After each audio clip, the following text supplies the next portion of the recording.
All right. So, stream should be going now. Let me just double check. Give it a second for the latency. And it's up. Sick.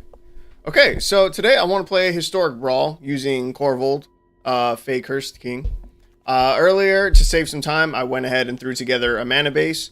If you've seen me play Historic Brawl before, it's nothing too crazy. Honestly, it follows a lot of the cards that I normally run, especially with green. You know, you try to have a decent amount of land ramp in here, like Cultivate, Harrow, Roiling Regrowth, Springbloom Druid, Weatherseed Treaty, stuff like this. I got some of my favorite artifacts in here: Renegade Map, Traveler's Amulet, Arcane Signet is a fucking standard must-have. Environmental Sciences is good. Leyline Prowler is specific to these colors. It is a 2/3 Death Touch lifelink mana dork, so he's pretty good, pretty cool. Threw in Paradise Druid because we're running 3 colors, so I was like, well, might as well. And Paradise Druid's pretty safe. We have Elysian Caryatid as well, but I don't know, it's just here. I was using it recently. I'm like, it's a decent mana dork. Let's see, total lands, we have 30, which is a little bit low. But because we're running Korvold, we plan to be making a ton, and I mean a ton of treasures. So 30 lands should be more than enough. And again, we have lots of ways to find our lands, like a lot of ways. Okay, so we have that. So for me to make a budget deck for Historic Brawl, I limit myself to 9 total rares, and that does include our commander, which is Korvold. So I already listed out which other rares I want to run for the deck. Magda is number 2, so Korvold, Magda. Then we have Galagreeters. I don't know if this is the right choice, but I want to run Gadrick. I don't know that he's that great. I've used him in 60 card decks. He's all right. Atsushi. Revel and Riches, because it's an alternate win con, and I love alternate win cons.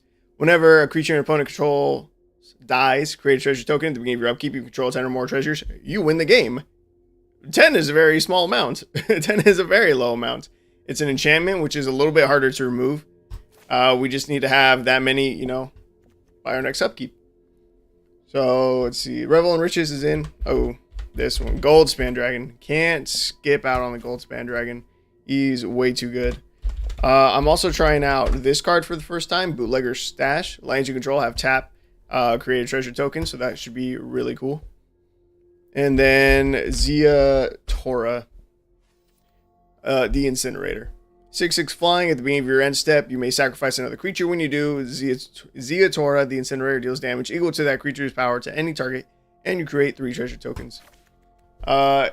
He's interesting. It follows the theme, kind of, with the whole creating treasures. Korvold, I didn't even read out Korvold, but Korvold is 2 and then Jund for a 4/4 dragon noble with flying. When it enters the battlefield or attacks, sacrifice another permanent.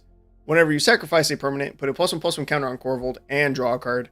So by sacking a treasure with Korvold out, we get to add a mana, make Korvold bigger, and draw a card. Like, it's crazy value. That's why we're going in this direction. And Zia Tora could also fling Korvold, potentially. Korvold could end up being really, really big. And if we have Zia Tora out, then yeah, we maybe just sack Korvold and just dome our opponent for a bunch. Okay. So, let's see. Okay, now, so from here, when I build a deck, I normally try to follow a format. So, let me see. Well, a template. So, let me try and open it up real quick. Let's see. Where do I have you? I think I have it on my desktop, actually. Desktop, deck lists, commander template. Yes. So for my commander template, let me see. I can make this bigger. Boom. I try to include 10 to 12 ramp cards. We have a little bit more than that. 10 draw spells, 10 to 12 target removal, and 3 to 4 board wipes. 3 to 4 board wipes is the hardest for me to do on a budget, because pretty much all of the good board wipes, they're rare. They're rare or mythic card. And I would rather use our rares and mythics on, you know, things that are like more fun to play. Like it's Sushi, Revel in Riches, the Bootlegger Stash. I would rather play stuff like this than waste our rare slots on board wipes. So those become harder to get. But there are still a few options that we could run. For instance, there is one card that is destroy all enchantments, which is pretty good. Let's see, Back to Nature, destroy all enchantments. If we happen to go against like an enchantment deck or shrine deck, Sithis or something, or again, Goshentai, Back to Nature. It's essentially a board wipe. Oh, even Ivy maybe. She's been pretty popular recently. There's probably a decent amount of like aura enchantments that people run on her. So Back to Nature is potentially going to be one of ours. I think I've looked for this before. There is a card that, oh, I think it's Whirlwind. I might be wrong. And it destroys, maybe it's not Whirlwind. It destroys all creatures with flying. I don't remember if we have in Historic Brawl. I want to say that we don't. But yeah, but it's stuff like that. In red, I haven't looked at red actually. Deal damage all creatures. Let's see. Do we not have Blasphemous Act?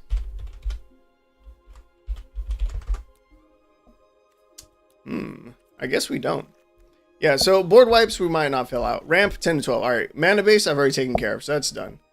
We need 10 draw spells. So our cards are allowed to overlap in the categories, and that helps us a lot. So in fact, I would almost include Korvold in the draw. Maybe. Let's see. Let me take a quick look at all of these. That's like a tutor. It's not really draw. This doesn't draw. Gadrick creates treasures. No. You. No. Sushi. At Sushi, almost is. When it dies, we can either create 3 treasure tokens, or we can exile top 2 cards of our library until end of your next turn. You may play those cards. That's basically draw. Let's see. No. Okay. All right. So we need 10 draw cards, and we have a lot of options between black, red, and well, not green as much, but black and red. We have a lot of options for draw.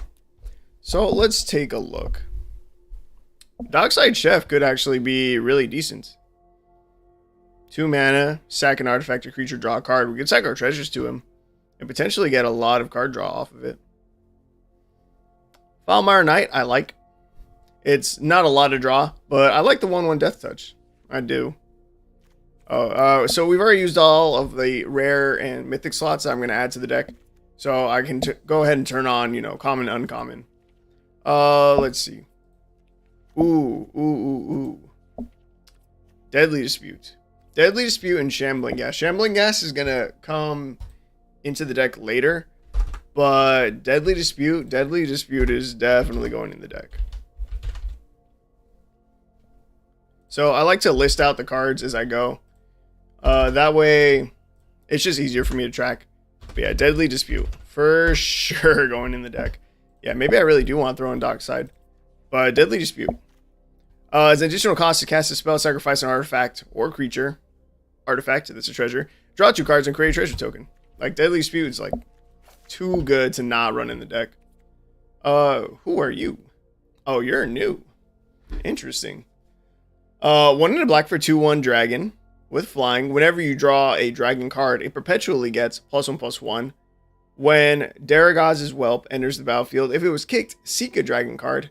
Daragaz's Whelp and that card each perpetually get +1/+1. Yo, I'm gonna have to play around with that card later. Yo, that's super cool. Okay. Let's see. Oh, I was gonna say I never run Costly Blunder. It's always Deadly Dispute. I'm like, these cards look very similar, and they are. But Deadly Dispute creates a treasure token where Costly Plunder does not. However, it's still really good if we already have treasures. So I'm gonna run this one as well. So, Costly Plunder. I'm going to add Village Rites. Your creatures die all the time. It happens. But if your creature's going to die, you might as well sack it to a Village Rites and get, you know, some draw. Excuse me. Let's see. I kind of like that artwork more.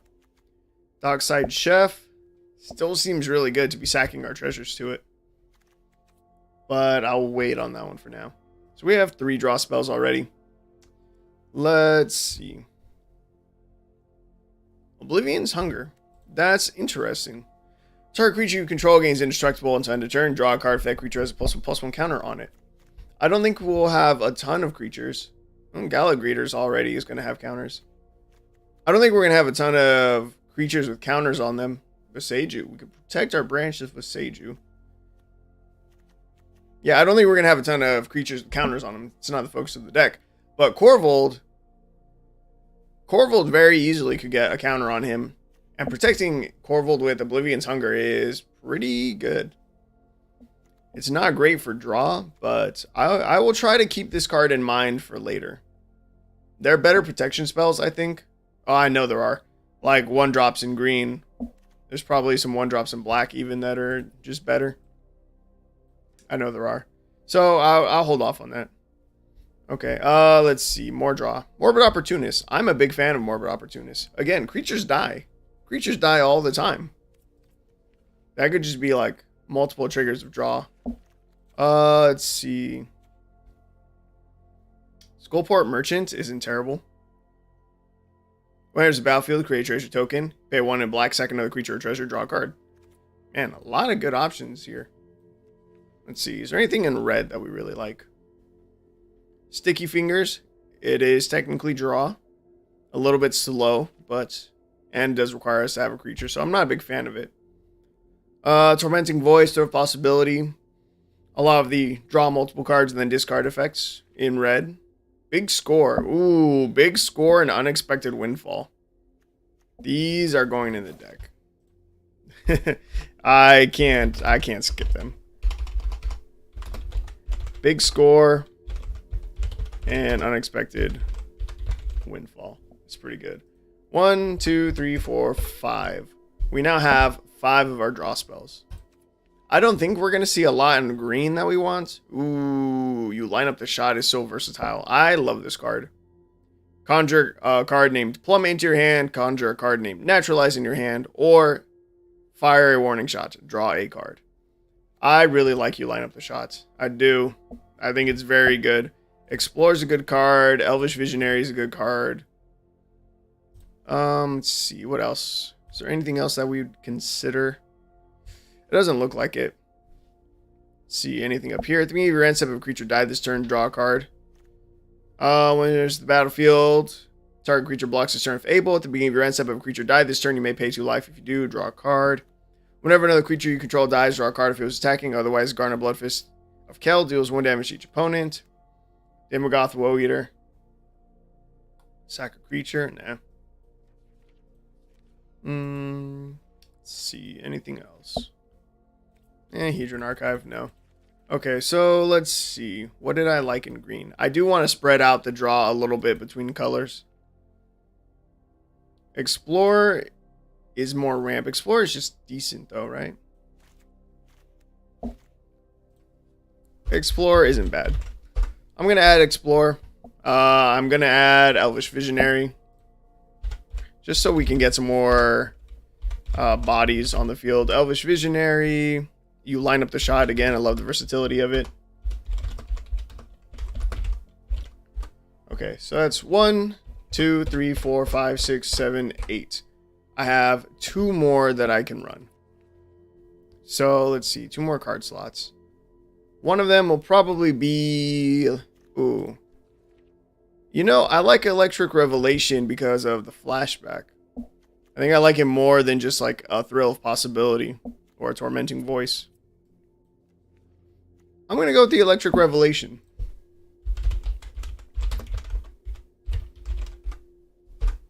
Electric Revelation. And then I'm going to go over to black. And then... let's see. What do I want to go with? Draw 2 cards, lose 2 life, then create a blood token. Draw 3 cards, lose 3 life. Ruthless Knave, sack 3 treasures, draw a card. Or we can pay 2 and a black, sack a creature, and create 2 treasure tokens. Ruthless Knave isn't terrible. So 3 mana to draw a card sounds like a lot, right? But Skullport merchants say we are tapped out when we want to use it. That would essentially be sack 3 treasures, draw a card. You would sack 2 for the mana to use it, and then 1 treasure to sack, and then you draw a card.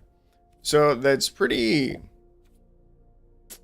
equivalent. Did I not add Morbid Opportunist? Maybe I just go with Morbid Opportunist. Again, I think I do want more creatures. Dockside Chef. No. I'm going to go with the Morbid Opportunist.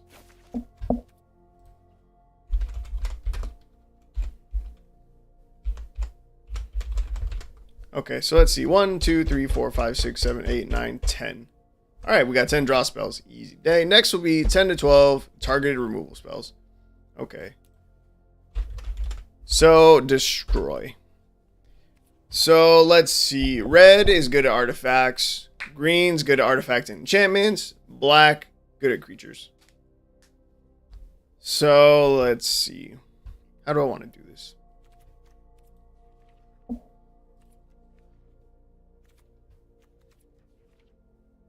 Feed the Swarm. Ugh, one of my favorite cards. But I don't need... I really love Feed the Swarm. Alright, Feed the Swarm's first one in. Let's say. We don't necessarily need it. Let's see. Feed the Swarm. And I'm going to add... You line up the shot into R10. You line up the shot. So this is what I mean by cards can overlap. And this is how you end up filling out everything that you need, while also still having cards left over in the deck to, you know, play your deck. Okay, so you line up the shot. That's also removal. I don't think anything else that we added was really removal, though. Caustic Plunder, Deadly Dispute, no. Explore again would fit in under ramp. Morbid, no. Just double check. No. Okay. So let's see. Is Reclamation Sage in here? I think it is, right? I don't have a Reclamation Sage. We will fix that right meow. That is a great investment. Reclamation Sage is a great budget way to destroy a target artifact or enchantment. And it's on a body, which I like. Reclamation Sage. Okay, what are my favorite kill spells? So, like, one of the best kill spells is... let's see, where is it? This is a 2-drop one. I was like, why is this taking so long? I need to put Destroy back in. Let's see. Where is it? Eliminate? No. Infernal Grasp. Infernal Grasp is just one of the best kill spells ever made. It's super good. It's so much value. 1, 2, 3, 4. Okay. Let's see. Now, an exile effect and then also Planeswalker Destruction would be pretty good. So, like, Hero's Downfall, I'm a big fan of. Destroy target creature or Planeswalker. It is literally a better version of Murder. There's literally no reason to run Murder ever when Hero's Downfall exists. So, I'm going to add a Hero's Downfall.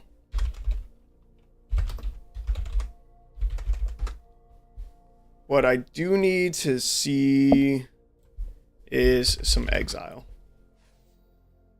Because we don't have great ways generally to deal with like indestructible things. Epic Downfall is a card that I'm pretty fond of. Exile target creature with mana value 3 or greater. It hits a lot. It hits a lot of things. It is conditional, but it's pretty good. Feed the Serpent. Feed the Serpent. Great card. Exile target creature or Planeswalker. Just gone. Not conditional at all. It's just gone.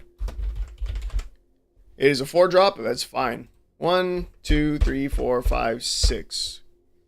Okay, we need more Destroy artifact, and enchantment. Ooh, Broken Bond, really good. Yeah. Broken Bond is just really good and can allow us to ramp more. Broken Bond, we literally have so much ramp. I don't think it's gonna be the greatest deck ever, but 1, 2, 3, 4, 5, 6. But I know it will be able to function. 1, yeah, and also I really just want to play 1, 2, 3, 4, 5, 6, 7. That's what I thought. 7. Return to Nature is pretty good. Let's see. We could run that and Broken Wings. I definitely do want a Broken Wings in the deck. Like, for sure. Broken Wings. So how much do we have? 1, 2, 3, 4, 5, 6, 7, 8. I need at least 2 more destroy things. You find a cursed idol. Technically is like good for our deck, right? We can destroy a target artifact or an enchantment, and then we can even create a treasure and venture into the dungeon. It's the only thing that would allow us to venture into a dungeon, but it's there. Cleanup crew. Ooh, top end removal. Our top end doesn't have much going for it. Cleanup crew, huh? I like it. I'm gonna add cleanup crew. Okay. So let's see. 1 is creature removal. 2, 3, 4, 5. We have 5 creature removal spells. We have 1, 2, 3, 4, 5 that can deal with artifacts and or enchantments. Alright, so I never got a notification when you went live, so I'm just showing up. Oh, hi, Rooker. That is interesting. I wonder if that's something I need to, like, do or set up. I would assume that that should be automatic, but maybe not. I will have to look into that. I appreciate you figuring that out for me. Interesting. And come to think of it, I don't know what YouTube I'm signed into on my phone, but if I'm on my other account, I also did not get a notification. Okay, let's see. Status. Statue. Destroy target artifact, creature, or enchantment. That's neat. Target creature gets +1/+1, gains death touch until end of turn. This is an interesting card. I haven't seen anyone use it before. I'm going to. Status. And statue. Okay, I think that's going to be our 10 target removal spells. 1, 2, 3, 4, 5, 6, 7, 8, 9, 10. I think we're probably fine there. Let's see. Is there anything that says non-land? YouTube only sometimes sends you notifications for people you're subscribed to. Let's see. If I don't watch They've Been You for a while, it stops letting me know when he puts up a video. Interesting. Okay. Let's see. Yeah, that should probably be fine. I think it's enough removal. Okay, board wipes again. There's not really good board wipe options in common and uncommon, and we've already used our rare slots. Do we have Fatal Push? Super good in Sacrifice. We do not. We do not have Fatal Push. Ooh, you bitch. Destroy target creature if it has mana value 2 or less. Destroy a creature if it has mana value 4 or less instead of permanent control left the battlefield. We don't. I could add it in, but we only have 24 slots left. I'm gonna... let's see. Would I want to swap it out with anything?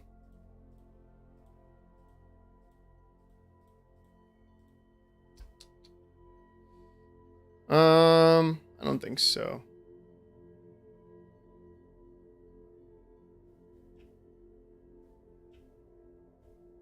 Yeah, we're good.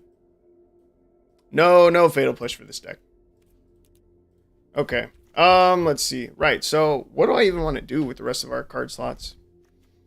Let's see. How many creatures do we have so far? 16. Let's see. We got Village Rights, Reclaim the Waste, Renegade Map. We got a ton of ramp. Magda. I guess I just look up treasure and just start adding, right?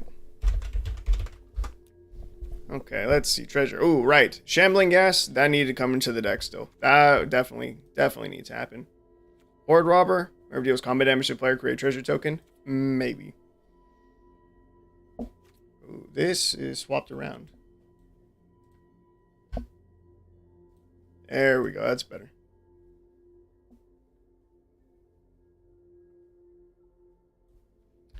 Okay. Let's see. Ruthless Knave. It's okay. Wanted Scoundrels. That makes treasures for our opponent. Not very helpful. Grim Bounty. See, Grim Bounty would have been decent if I had seen it for our removal, but I don't think I want to swap it for anything. Let's see. Contract Killing. No. Strike it rich. No, I'm really just looking for creatures. Let's take a look at creatures. Ooh, Tireless Provisioner definitely needs to go in the deck. Elaine definitely needs to come in here. See, Jemir's Fixer. 2-mana 2/2. You can pay a red and a green. You get +1/+1 to end a turn. If mana from a treasure was spent to activate this ability, put a +1/+1 counter on it instead. Seems pretty good. You may you may pay red and a green rather than pay a spell's mana cost. Spend only mana produced by treasures to cast it this way. Cool. Sounds good to me. Tap, create a treasure token. Pretty good. Tireless Provisioner, sick. Jewel Thief, sick. Prosperous Innkeeper, sick. Rapacious Dragon. 5-mana 3/3 winners. Battlefield, create 2 treasure tokens. It's okay. Stormkiln Artist. Whenever you cast or copy an instant sorcery spell, create a treasure token. It's okay. I'm actually going shopping. Sad that I'm missing the best part of the stream, but I'll be back in an hour or so. Sounds great, my guy. Let's see, Hoarding Ogre. Whenever it attacks, I'm gonna run Hoarding Ogre. That one seems fun.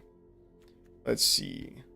Bathing Gold. 2 mana, create treasure token, or 4 mana for a 3/1 flyer. Not great. Not super great. Big spender. 2/1 haste. Whenever one or more creatures you control become blocked, to create a treasure token. Sack 2 treasures. Draft a card from his book. Ooh. Good enough for me. That'll go in Goldhound. He is a treasured dog. I don't think it counts if I sack him, right? Does he work? He is a treasured dog.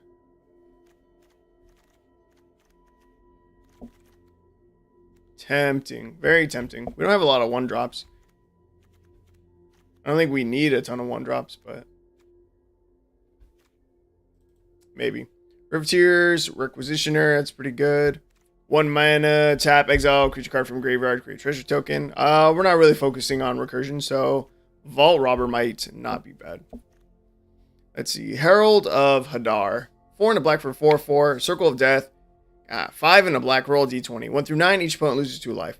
10 through 19, each opponent loses 2 life and you gain 2 life. 20, each opponent loses 2 life and you gain 2 life, create 2 treasure tokens. Sure, why not? That's a lot of mana, but I like rolling dice. It's fun. Exhibition Magician. 2/2, when it enters the battlefield, choose 1, create a 1/1 green and white citizen creature token, or create a treasure token. Seems good. When this enters the battlefield, choose 1, destroy target artifact, or create a treasure token. Also doesn't sound terrible. Maybe we should get some more sacrifice payoffs. Let's see. Sacrifice. So, like, the first things that come to mind, right? I'm thinking of, like, ooh. I was going to say, I'm thinking of, like, Mayhem Devil. I don't know his rarity. I should have access to him. Yeah, he's right there.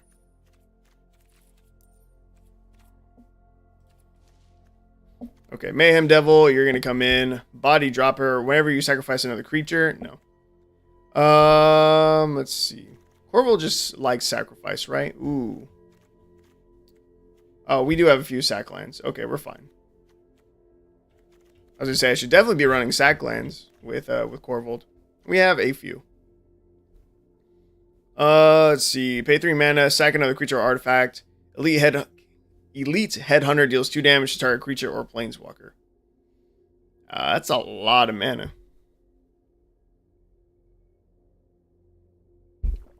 I'll pass. Forge Boss. Whenever you sacrifice 1 or more other creatures, deals 2 damage to each opponent.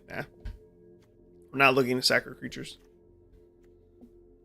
Beginning of combat, you may sack another creature. No. I'll turn on crafting. Whenever you sacrifice a permanent, Slaughter Priest of Mogus gets +2/+1 until end of turn. You can pay 2 mana, sack another creature or an enchantment, and this gains first strike until end of turn. I like you.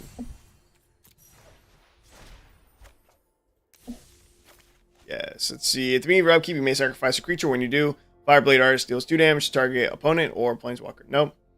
You may sack a creature. No. This tap, search your library for a card, put in your hand. The shuffle will activate only 5 or more creatures died this turn. I don't think that's super useful. Okay, let's see. What else? What else? So let me search sacrifice and permanent. This can't block. When it dies, returns to the battlefield transformed under your control, attached to a target creature or planeswalker and opponent controls. Enchant creature or planeswalker and opponent controls at the beginning of your upkeep. Enchanted permanent's controller sacrifices non-land permanent. Then that player loses 1 life. Okay. Blood Aspirant. Whenever you sacrifice a permanent, put a +1/+1 counter on it. You can pay 1 red, tap, sack a creature or enchantment. Blood Aspirant deals 1 damage to target creature. That creature can't block this turn. I like it. It'll just continue to grow and get bigger as the game progresses. See, this deals... This deals X damage to any target where X is the number of permanents you've sacrificed this turn. Oh, hey, yo, what? What? That's super dope. You can pay 1, tap this, and it'll deal X damage to any target where X is the number of permanents you sacrifice this turn. Yo, that could be a lot. Whenever you sacrifice a permanent, it deals 1 damage to any target. Seems pretty decent. Let's see. No. Whenever it's battlefield, roll d20. Each player sacks a permanent. Each opponent sacrifices a permanent. Each opponent sacrifices 2 permanents. Interesting. Doesn't really hurt us because we could just sack a treasure. Havoc Jester. I'm going to add Havoc Jester into the deck. Your end step, you may pay 2 and a red and sacrifice a non-land permanent. If you do, reveal cards from the top of your library until you reveal a non-land permanent. Put that card on the battlefield. Oh. Dream Shaper Shaman could be some really good draw / card advantage.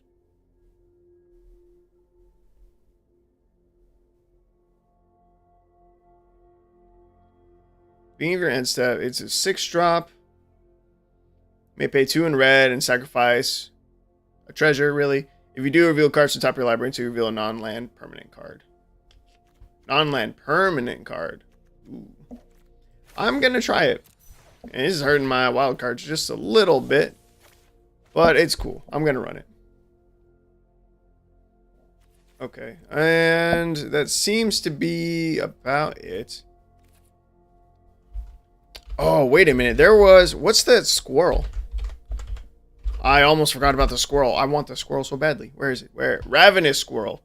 Whenever you sacrifice an artifact or creature, put a +1/+1 counter on it. Again, it's just going to continue to grow as the game progresses. Let's see.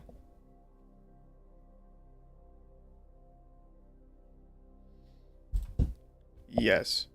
So is there anything else that's like that? Whenever sacrifice artifact? No, no. We can pay 1, sack it, destroy target artifact or enchantment. Whenever this attacks, destroy target artifact or enchantment defending player controls. Not what I'm looking for. Okay. Let me do a quick search. Let's take a look together. I'm gonna go to EDH Rec real quick. If you don't know what EDH Rec is, it is a great source for creating. It should be more sustainable. Oh god, there's an ad. Don't wait. It is a great resource for building commander decks.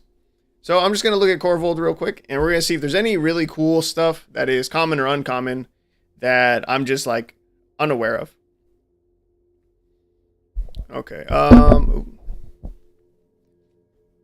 I don't think we have access to this card already.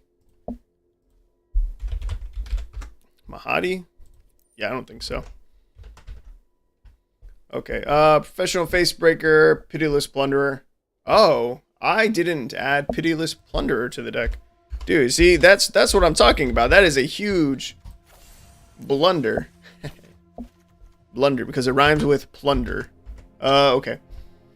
Saraseer, Sack Creature Scry 1. No. I thought about adding Ancient Copper Dragon. I really wanted to. I haven't gotten to use it. And it just seems so fun. Deadly Dispute, we got it. Professional Facebreaker, I don't remember if it's one of my rares. I may have cut it. Eternal Witness is just a really great card in general. Eternal Witness should probably be in the deck. Alright, we don't have it. Timeless Witness. Good, that'll do. Zulport Cutthroat, no. Assassin's Trophy, no. Let's see. No. Blood Artist, meh. Oh, do we have access to jewelry? We might not. It might be a commander only thing. Yes. Jewelry Master of the Review would have been really good. It's black and red for a 1/1. I think I can zoom in a little bit for you guys.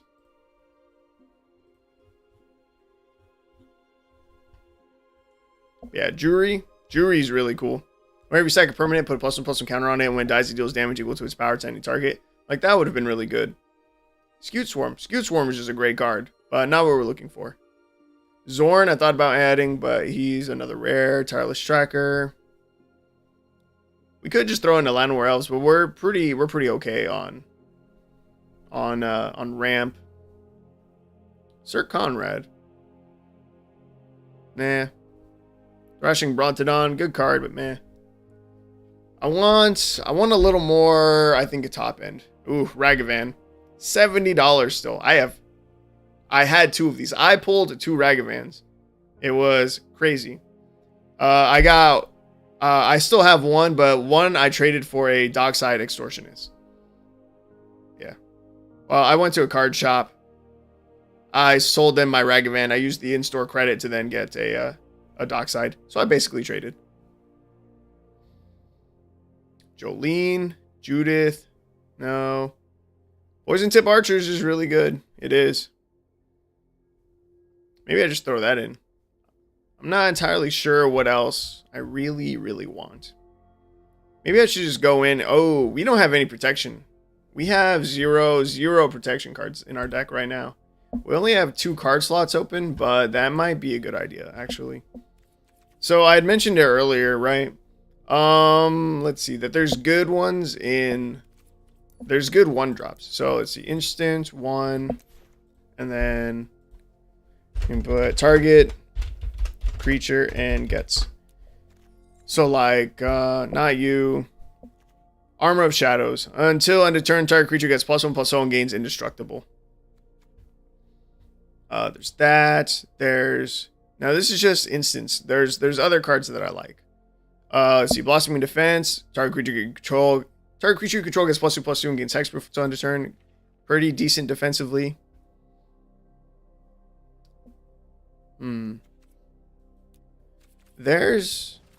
Let's see. There's another. What's the better green one? Snake Skin Veil. That's okay. But I was looking for Tameo Safekeeping. Target permanent you control gains hexproof and indestructible until end of turn. You gain 2 life. Tameo Safekeeping is really good. There's a black one that I want to run as well, though. And let's see, it's not Feign Death. It's not an instant either. It would be an enchantment.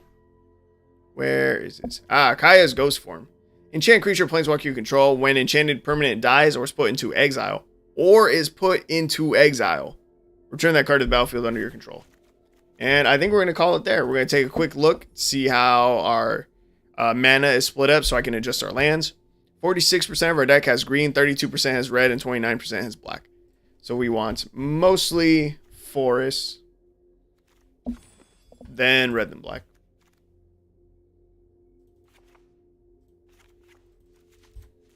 That might be a bit much.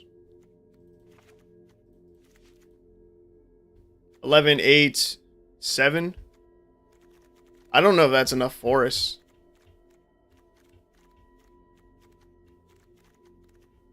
It should be fine. How many 1-drops do we have that we actually want to play? Shambling Gas, Reclaim the Waste. The Squirrel can go for either color. Renegade Map, Traveler's Amulet. I think I need to be a little bit safer, and we are going to beef up the amount of forest. Swamps, do we have a lot of double black? Hero's Downfall is the first double black. And again, we should be making treasures as well, so it should be fine. Forests are the most important. Okay, I think we're gonna call it there. This is the deck. And we're gonna give it a shot. Again, super not optimized, but I mean, to optimize it, one would take a lot more time, and two, we gotta play some decks first to see where the deck, see where we're lacking. Okay. Ah, man. Let's see. I've been going for 40 minutes already. Man, see, I tried to save time earlier today by throwing the mana base together and picking out my rares. And I was like, I'll save the rest for the stream. Right? Because deck building, it's my favorite part of Magic. It is. And I'm hoping that some of you guys watching, you also enjoy the process. I love it. I do. So I wanted to save, like, the meat and potatoes for the stream. But it still took me a little bit longer than I planned. But, I mean, I started streaming later than I had planned as well. Opening hand. Terramorphic Expanse can get us a forest. If we can find another land by turn 3, like, we're in a good spot. Chance to draw a land is only 30%. That's kind of low. But overall, the hand isn't bad. It's like, it's decent. See, I can work with this hand. But if I mulligan, it might just be so much better. But it could also, it could go the other way. It could be way worse. Ah, man. This is tough. I'll take the mulligan. Yeah, see, this is worse. Okay, we still need to find a land in the next 2 turns. We're going to keep it. Yeah, see, now we're down to a 1-land hand. But if we find 1 land, we get to Arcane Signet, and then at that point, we're pretty comfortable. Protection Tower. See, that's not a land. I may have screwed us. Oh man, this is unfortunate. Yeah, 32 lands. Maybe it's not enough. Or no. How many did I have?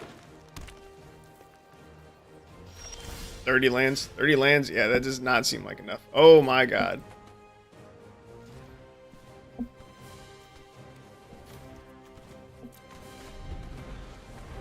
Okay. If I miss this land drop, I'm just going to concede. This is super bad. Alright, we're just going to concede. 30 lands? Not enough. Normally, I would run like minimum 33. Alright, we're going to try again. We're going to see just how bad the mana base is. I don't know. I guess I thought that I could get away with less because we should be making treasures. Okay. Alright. That's fine. It's fine. Again, maybe our first hand would have worked. Okay, see, like, again, if we find 1 more land by turn 3... Oh, we don't even need it. We have the Elysian. Alright, we're fine. This is a decent opening hand. It'll work. Like, literally, worst case, we don't find land number 3 in time to cultivate. But we should have the Elysian Caryatid out. Ooh. We can even draw with Elvish Visionary next turn. That can help us draw towards a land. What would I rather have?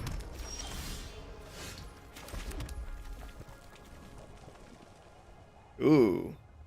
I can actually set up Magda here. I'm going to set up Magda. I'm going to start setting up creatures while I can. So if Magda lives a single turn, which I think it's very possible that it does, I can swing with it next turn. We create a treasure. And then, again, worst case scenario, that's 3 mana. Claim the Waste. That's not what I was hoping to see. I'm going to reclaim the waste. I really want to grab a black source, but I'm not going to. I'm going to grab another forest. We're going to set up the Elysian. No attacks. We're going to hold the Magda.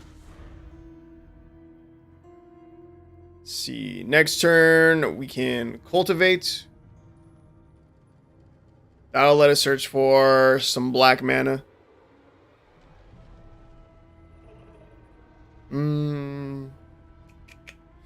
Yeah.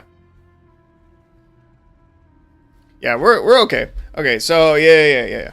So next turn I can cultivate and Elvish Visionary, assuming that our board, remains the same. Magda dying is fine. Oh, that's actually good for us. They use an Assassin's Trophy. I will take it, dude. I will take that swamp all day. I appreciate it. Our opponent knew that we are struggling or feeling a little bit uncomfortable for mana, so we're fine.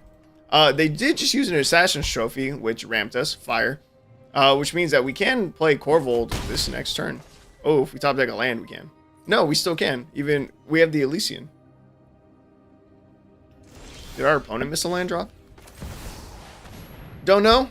I don't care. We're gonna play out Korvold. Our opponent has 2 mana available to them. Korvold might just die. It happens. So we have to sacrifice another permanent. We're actually going to sacrifice a forest here.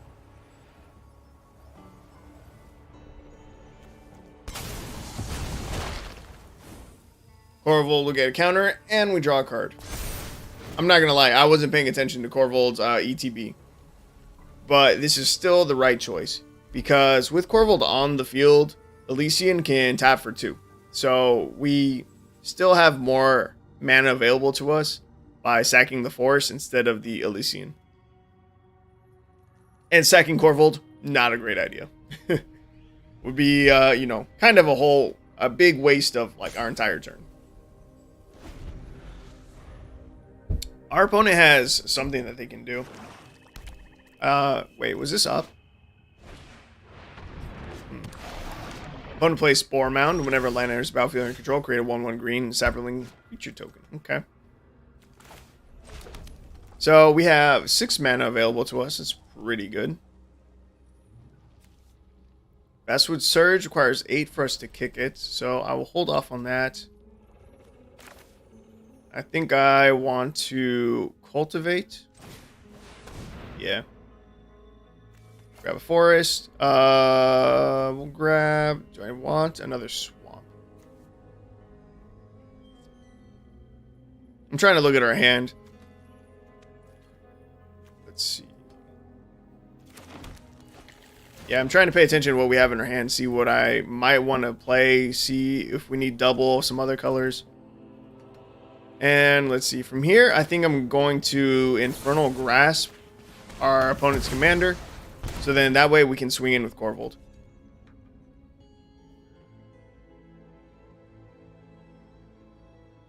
We have not done a good job at making treasure so far. Maybe I should have played the Rapacious Dragon. Because swinging with Korvold now is going to cause me to sack another permanent. And we're going to sack this swamp.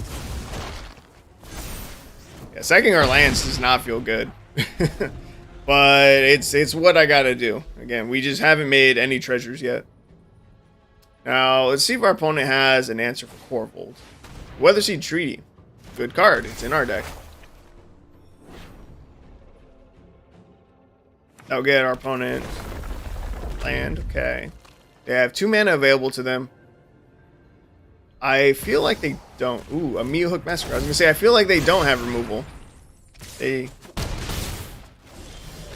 just play out Meathook for X equals 0.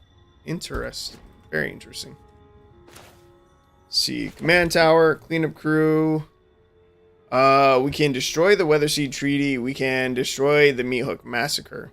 I think I'm just going to play out the dragon here so we can get some treasures. Let's see, this taps for 2. I'm going to play out an Elvish Visionary. We're going to get a draw. Spring Bloom Druid, cool. Alright, we're going to go to combat now. We're going to swing Korvold. Sack a treasure. Gets bigger. We draw a card. Next. Opponent takes 7. Nice, nice. Our opponent can recast their commander now, and that has reach.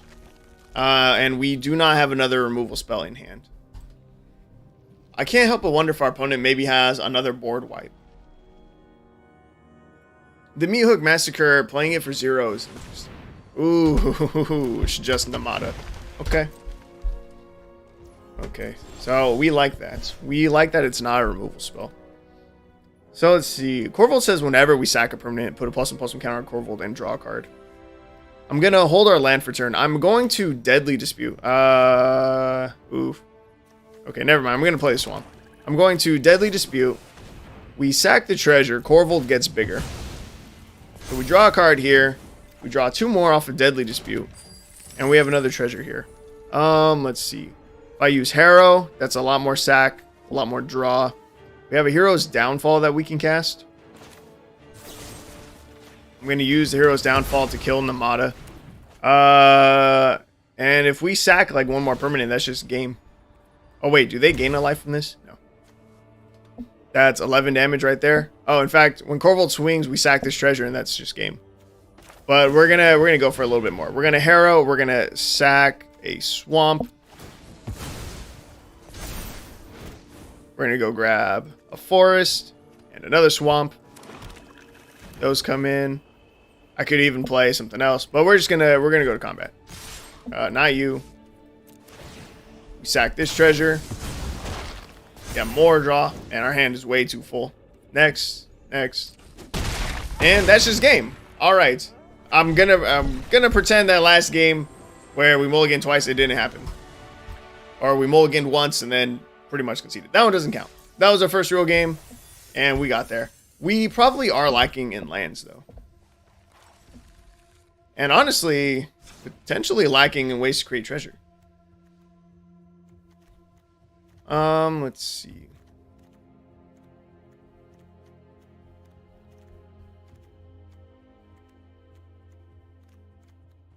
I'm looking at some of our heavier ramp spells, mostly in like the 4-drop region. But Seiju reaches Skyward is great because we get a good creature out of it. Migration Path and Migratory Greathorn. We don't really need Vastwood Surge. We don't really need either.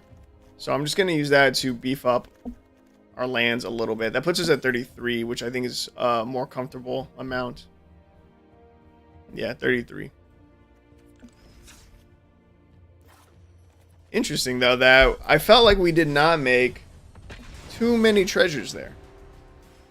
It's true I didn't decide to swing with Magda, but that was good. It got a removal spell out of our opponent's hand for Korvold to come in safely. Okay. Not a lot going on with this hand, but mana is definitely not an issue. And Tamio safekeeping to go with our Korvold, very good. So we're going to play out Renegade Map here.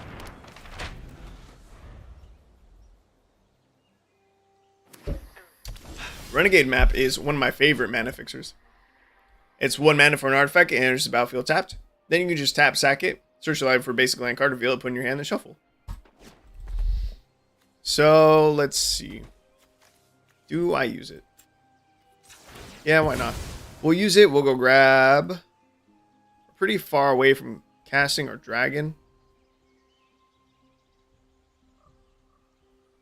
It shouldn't matter, but I'll grab this Swamp. I'll grab the Swamp. I'll play out Paradise Druid. Next turn, we play Navigation Orb. We can pay 1 mana, tap, sack it, search your library for up to 2 basic land and or gate cards, reveal them. Put 1 on the battlefield tapped and the other into your hand, then shuffle. Ooh, with Navigation Orb, I should maybe be running the gates. That'd be a really good idea. It's not likely. It's not like super likely that we find Navigation Orb, right? I mean, it's 1 out of 100. Opening hand, there's 7% chance that we find it, right? But the gates might not be terrible. I don't generally like running tap lands. Is the only reason why I didn't include any. Let's see. Opponent played Stonework Pack Beast. It is also a cleric, rogue, warrior, wizard. Let's see. What are you? Nalia. The Arnis? I don't know. 3/3. You may look at the top card of your library at any time. You may cast cleric, rogue, warrior, or wizard spells from the top of your library. At the beginning of combat on your turn, if you have a full party, put a +1/+1 counter on each creature you control. This creature gain death touch until end of turn. Yo, what a fun card. Okay, we're gonna play this. We're gonna play Navigation Orb. We're gonna go ahead and activate it. We're gonna go grab a mountain for sure. Then what? Another forest? Sure.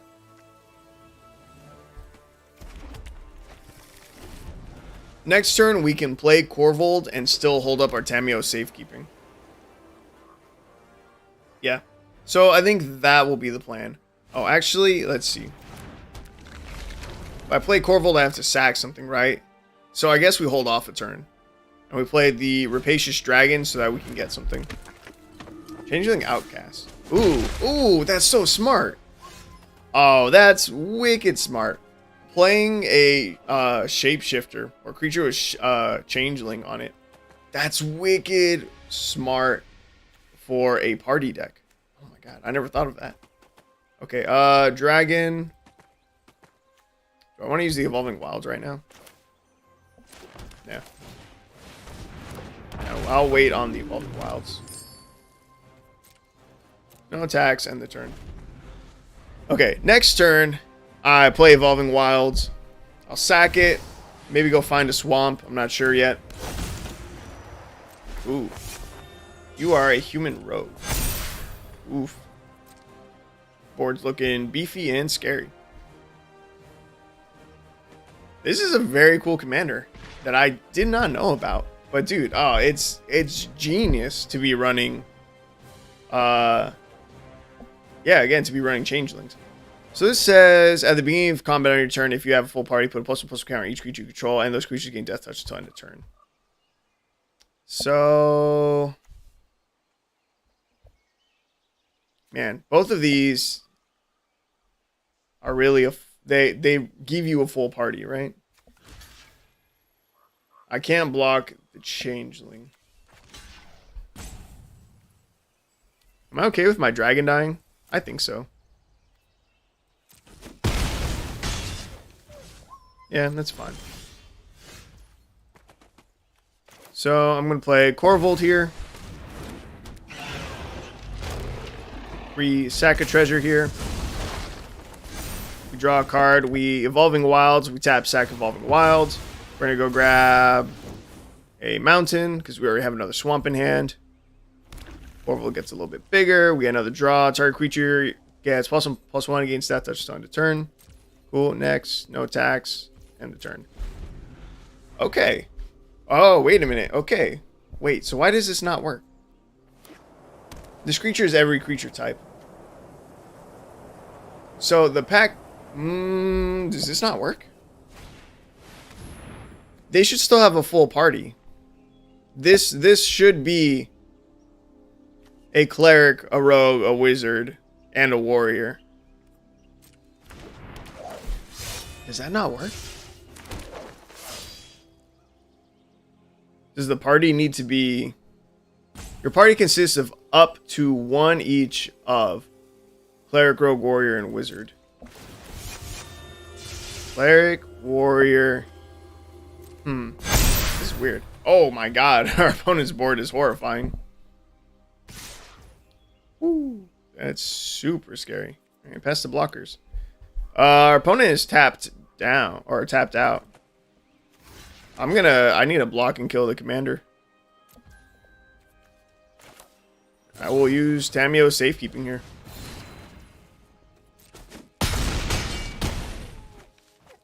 His board is terrifying. Why did you live?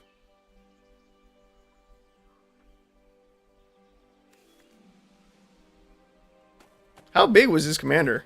Was I not paying enough attention? Is there a way for me to win from here? I don't know. I'll try. Alright, we're going to start with a Harrow. We're going to sack a forest. We will grab a forest and a swamp.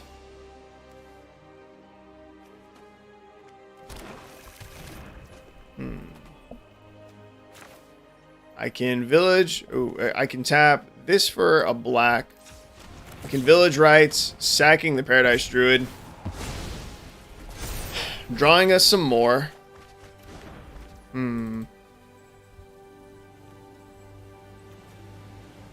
Mayhem Devil. Whenever we sack a permanent, it deals 1 damage to any target. I don't think I have much left in terms of sacking things. This doesn't help us. Play out a Morbid Opportunist, I guess. Sack the treasure. We draw another card. This will deal 1 damage face, I guess. Man, we really got blown out here. What was I missing? Did I not pay attention to the size of this during combat?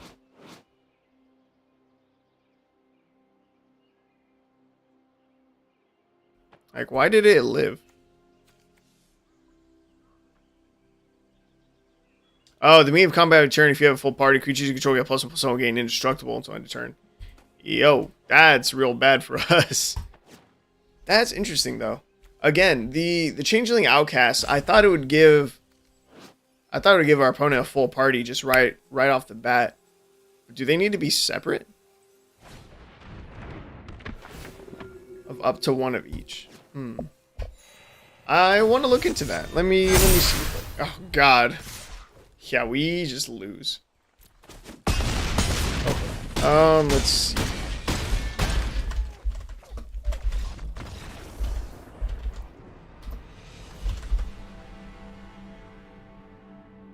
A party requires 4 different creatures as part of the mechanic, regardless of any double ups or otherwise. Ah, that's trash. So changelings are still really good to use in party decks, right? Because it'll help fill in the gaps for whatever you need. But it cannot count for all 4, which is a bummer. Dude, I was gonna say that's like crazy busted. Like that'd be so easy. But I guess if it worked the way that I was thinking about it just now, I probably would have heard a lot more about not changeling decks, about party decks when they first came out involving changelings. Okay, let's see. Let me pull up my stats real quick. Right now we are 2-1. No, we're 1-2 technically, because again, as much as I don't want to count the first game, it still counts. And I use Untapped to track my stats. So if I come over to Brawl, yeah, we are 1-2 with Korvold. Opening hand, it's okay. I'm going to mulligan. And Tamio's safekeeping. Tamio is really out here trying to keep us safe. Okay, but this hand is better. We have access to every color. Now we really have access to every color.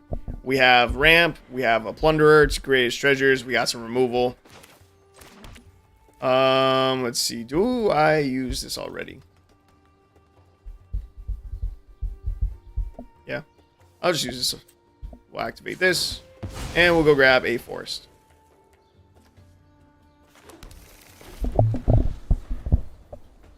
Now, let's see. Our opponent is playing Quasar, Augur of Agonies. 3/4 vigilance. Whenever you draw a card, target opponent loses 1 life and you gain 1 life. That's fun. That's very fun. Sheoldred has been super powerful, right? And also super fun to me. Let's see. I'll play the Elysian, I guess. So, Quasar would be a really, really fun commander to run. Oh my god, they have Ominous Seas? Why would you discard it? Why would you cycle it away? No, play it. It's so good. It's not good. It's really not good. It is such a large investment to get an 8/8 that just dies to literally any 2/1 2 mana removal spell. It's such a big investment. It's not good at all, but I love it. Okay, that really sucks for us. That slowed us down a bit. Let's replay it, I guess. It's annoying. But dude, come on. Ominous Seas. Ruin Crab. You gonna try to melt me? Bro. Bro, we're in Commander. Why would you... You don't want to do this. Trust me, you really don't want to do this. Ooh, I can set up an at sushi. So it's pretty good. And we get to leave up a green for Tameo safekeeping, which is also pretty good. Question is, do I protect at sushi if it's going to die? If I let it die, we get to create 3 treasures, which is pretty good. Key to the archive. When enters the battlefield, draft a card from Key to the Archive spellbook, then discard a card, add 2 mana, any combination of colors. Approach the second sun, Time Warp, Counterspell, Tutor. Oh, man. Jesus, there's a lot of good options in this. I haven't ran Key to the Archive. Bro, those are all sick.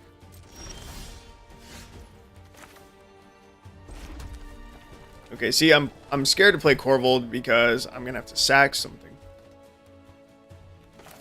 I'm going to play Pitiless Plunderer and the Elvish Visionary here. And I'm going to swing the Atsushi. If Atsushi dies, we create 3 treasures. And Pitiless Plunderer will create us a 4th treasure. Very good. Ooh.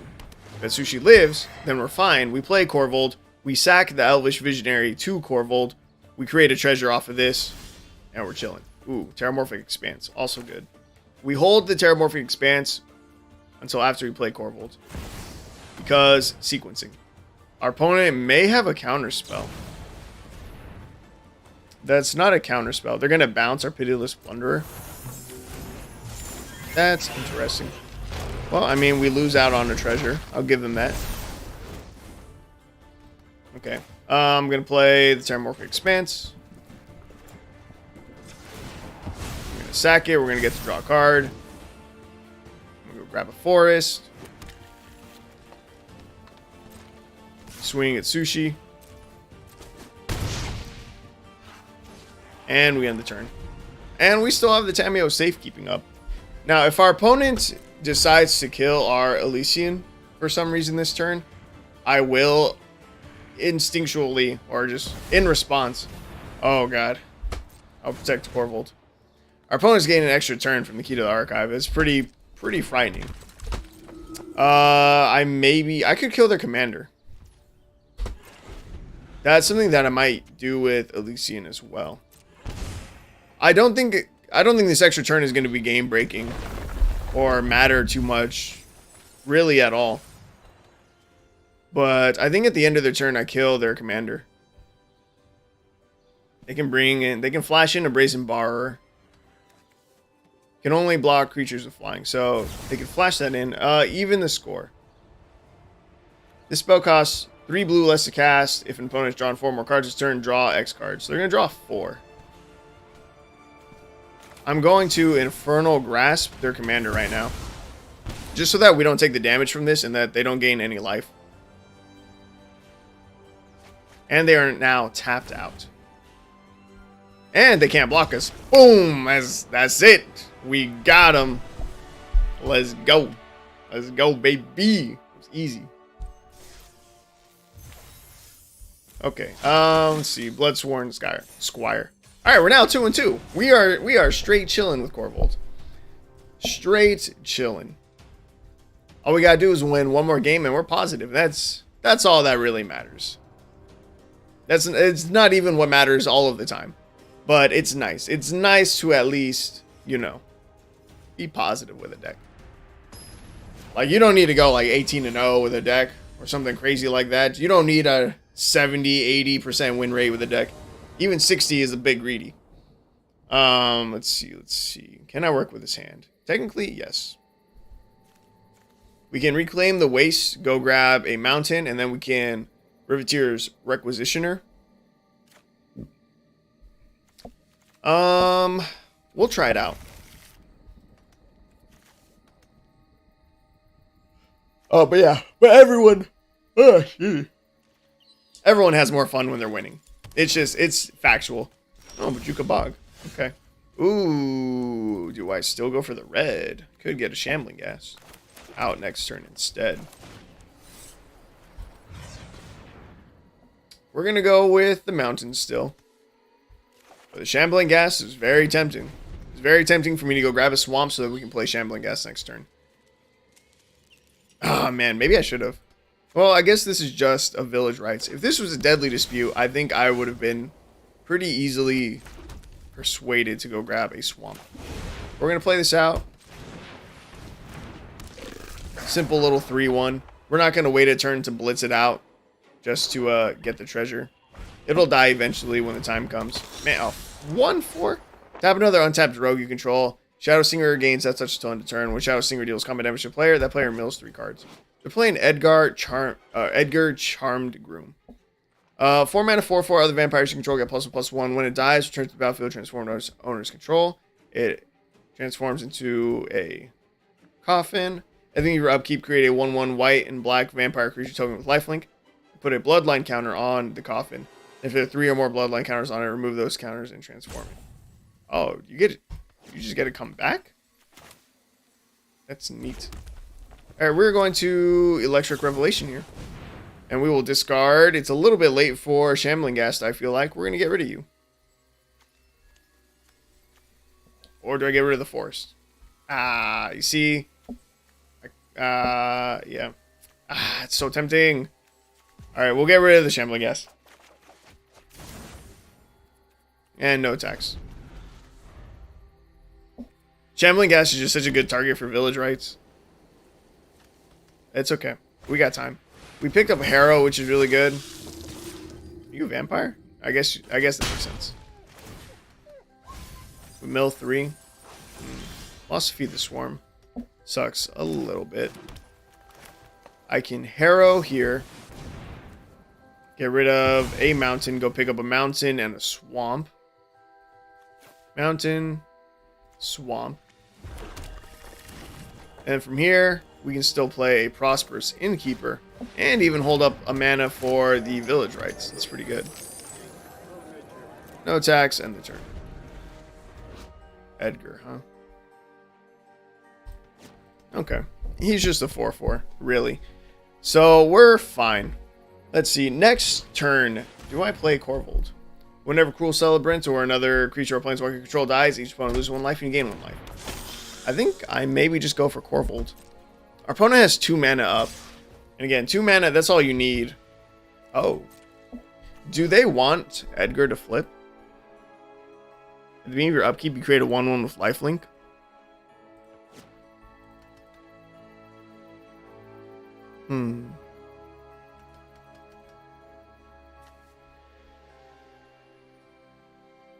In 3 turns to get Edgar back. I'm going to double block here. I don't know if they're baiting me or not. They do still have 2 mana, so maybe they have a way to give him indestructible or something. And we just gave him our board for free. No? Interesting. I don't know if they wanted Edgar to flip, or maybe they just thought that I wouldn't block, or that I wouldn't double block. Interesting. Let's see. We lost an unexpected windfall, which sucks a little bit. Okay, from here, yeah, I just go for a Korvold, I think.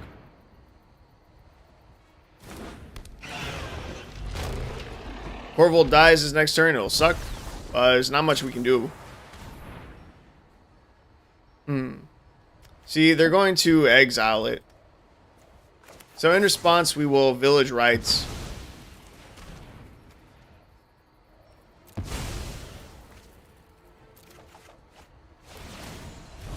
We get some triggers, we get some draw. Ooh, Revel in Riches. We got a lot of draw off of that. And this trigger is still on the stack, which sucks. We'll get rid of a treasure. Yeah, okay, so our opponent had a D-Spark. Okay, that is perfectly fine. Again, I expected them to have an answer. I was kind of just hoping that it'd be during their turn. Let's see. Dramatic Finale. Creature tokens you control get +1/+1. Whenever 1 or more non-token creatures you control die, create a 2/1 white and black Inkling creature token flying. This ability triggers only once each turn. Interesting card. Okay. So, what do we think the chances are of them having another removal spell for Korvold?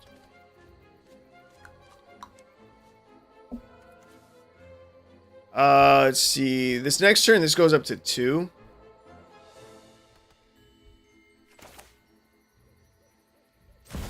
I'm gonna go for the Korvold. We'll sack a mountain. Doesn't feel good, but we'll do it. And we have to discard a card. Kind of like all of these. But Jetmir's Fixer, I guess we don't really need. Yeah. So the Coffin is up to 2 counters. Next turn, we're gonna clean up crew and we're gonna destroy it. We are 100% playing cleanup crew. Do you have another answer for Korvold?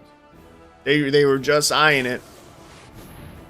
Shortest hard creature planeswalker you don't control, put a +1/+1 counter on something. Jesus. Feels bad.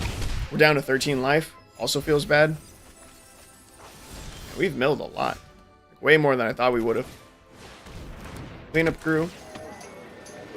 What are you? You are a legendary artifact. Destroy artifact. Okay, they don't have enough mana yet to recast their commander. So that makes me feel a little bit better. Man, that really sucks though. 2 turns back to back, they have removal. Feels bad. That's okay. We're still fine. I think our opponent's missing land. Equipped creature has trample. Whenever equipped creature deals combat damage to a player, seek a card with mana value equal to that damage. What the fuck just happened? Each player sacrifices a creature? Jesus. This is a bit ridiculous.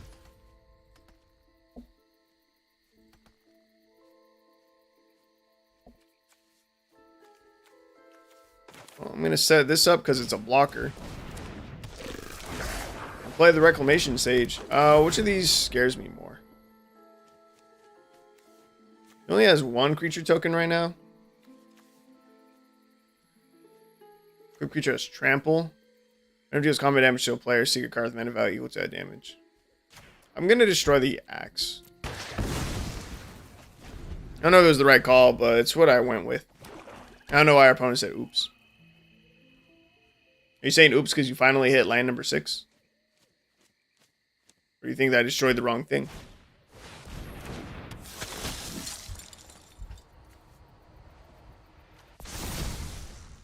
Two, 4 flying with being of your end step. If you gain life this turn, create a 1/1 bat. Let's see. These can trade. This can block. Yeah, I think we lose. Oh, we do. Oh, well, that sucks. Oh, well. That's alright. We'll get him in the next game.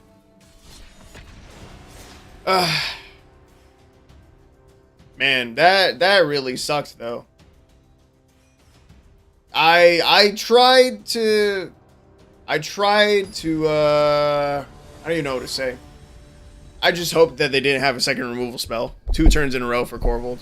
They did, and it sucked. And so basically for 2 turns, we did nothing but pay a ton of mana and then take a bunch of damage. And that's why we lost. Feels bad. Command Tower. Our opening hand is looking phenomenal. Let's see. Command Tower to Renegade Map. Next turn. You don't change colors. When you run a 2-color commander and have Command Tower out, the Command Tower frame, the border, it like splits the 2 colors. It splits in half and shares both colors on the card. It looks really cool. Let's see, Renegade Map. I'll use Renegade Map right now. We're gonna go grab a forest. I'll play that for turn. Let's see, our hand is full. This would just replace it. I think it's set up a creature. Our opponent plays Sprite Dragon, and they have Mirim Sentinel Worm. Mirim is like super popular as a commander, or at least in Historic Brawl. Probably an actual commander too. 6/6 flying, ward 2. Whenever another non-token dragon enters the battlefield under control, create a token that's a copy of it, except that token isn't legendary if that dragon is legendary. Super good. Dragon Speaker Shaman, absolutely terrifying. Our opponent is probably going to be playing a dragon next turn. Oh god, he can play his commander next turn. That's even more frightening to realize. We'll grab another forest, I guess. We have no removal spell in hand. We use this, and I'll go grab another swamp. I can swing for 2. They're not going to block with their Dragon Speaker Shaman. So we might as well get in for the damage. I think we need to Electric Revelation. Miriam's a 6/6, right? That's bigger than Korvold. Korvold can get bigger than it, but... Oh. What? Why would you not play your commanders?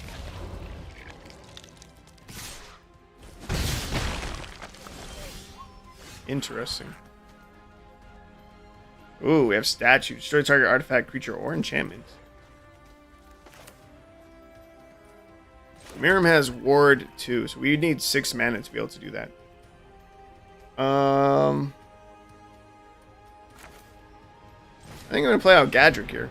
Gadrick, he can't attack unless we have 4 more artifacts. But that's a decent blocker. That's a 5/4 blocker. It's pretty good. No attacks, end the turn. Yeah. I don't know if it was the right move, but it's the move we're going with. So do you cast Miriam now? Yes, you do.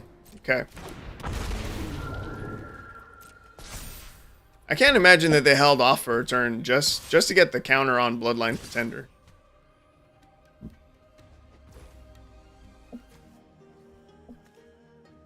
You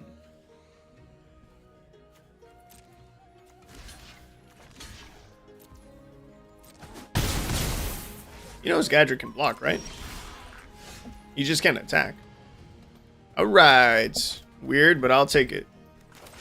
Forest, I think I want to draw. Next turn, we can kill Miriam. If we play Korvold now, though, we maybe bait him. We maybe bait our opponent into playing a removal spell instead of playing a dragon, which we would prefer. So we're going to play Korvold. We're going to get an additional draw. And we create treasure. Which is really good at the Gadrick. We hope they don't play a big dragon here. They can still play a 6 draw. Ah, it's a big dragon. Inferno of the Star Mounts. God damn. Oh my god, and it has haste as well. That's so bad.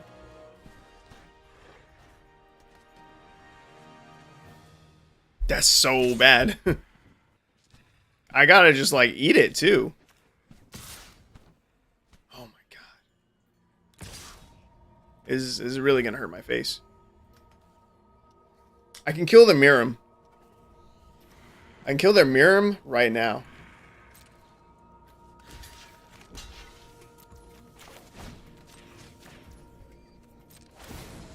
Korvold gets bigger too, but not big enough to block with still. That works for me. That saves us a lot of mana, actually. Because this turn, we were going to use 6 mana. We're going to use our entire turn just to kill Miriam, and we got it for free. We got it for 1. So that's, like, really good, actually. I'm going to start with a Riveteer's Outlook, or Overlook. What do I grab? Forest, I guess. More Forest. Never enough Forest. Gotta draw. Morbid Opportunist. Decent. We could just develop our board a little bit. Korvold is now big enough to block with, which is good. I think I'll set up Morbid Opportunist and the Paradise Druid. We'll just call it there. And no attacks. And we just hold up Korvold as a big blocker against his 2 6/6s, which terrify me. Great Henge, also horrifying. But it's not another big dragon, so could be worse. Immune Spirits. Sprite Dragons now 3/3. I think our opponent can play Miriam next turn. This can add 2 mana to 4. Yeah, they can cast Miriam next turn. I really want to find a removal spell. This is suspicious. They don't know if they want to swing both, but the fact that they're considering swinging one is interesting. Do I take this risk?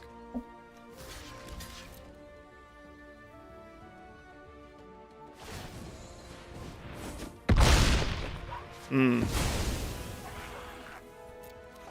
Okay. Fuck off, dude. Why are you saying your go? I was not in any way, shape, or form in control of that. What the fuck? Asshole opponent. Alright, Korvold comes back. And we'll sack off the forest. And no attacks. Alright, Korvold is now only a 5/5. Man, fuck this opponent. He's making me curse. He's being a douchebag. Old Gnawbone. That's pretty scary, too. I was really considering throwing Old Gnawbone in this deck. Smoldering Egg. Okay.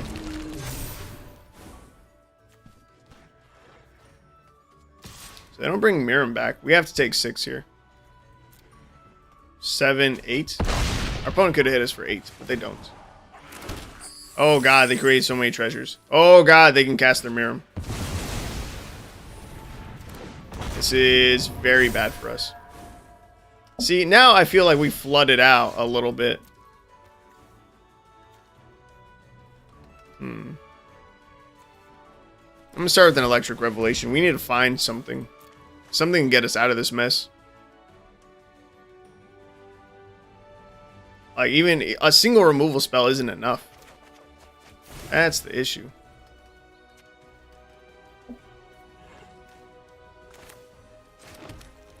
I can Dragon here. It gives me one more blocker. Alright, we lose. I'll just concede here. Lofty Denial, though. Where did that oh my god. That was AIDS. And our opponent was rude. Fuck you. Alright, that's fine.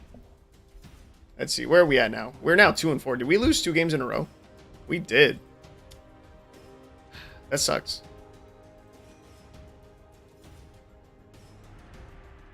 We really just don't have a lot of... We don't have as much... Man, I'm looking at our list. I see so many cards that create treasures, and we're just... I feel like we're not seeing a lot of them.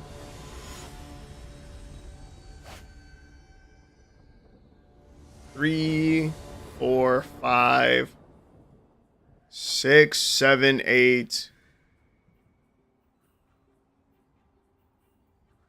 9, 10, 11,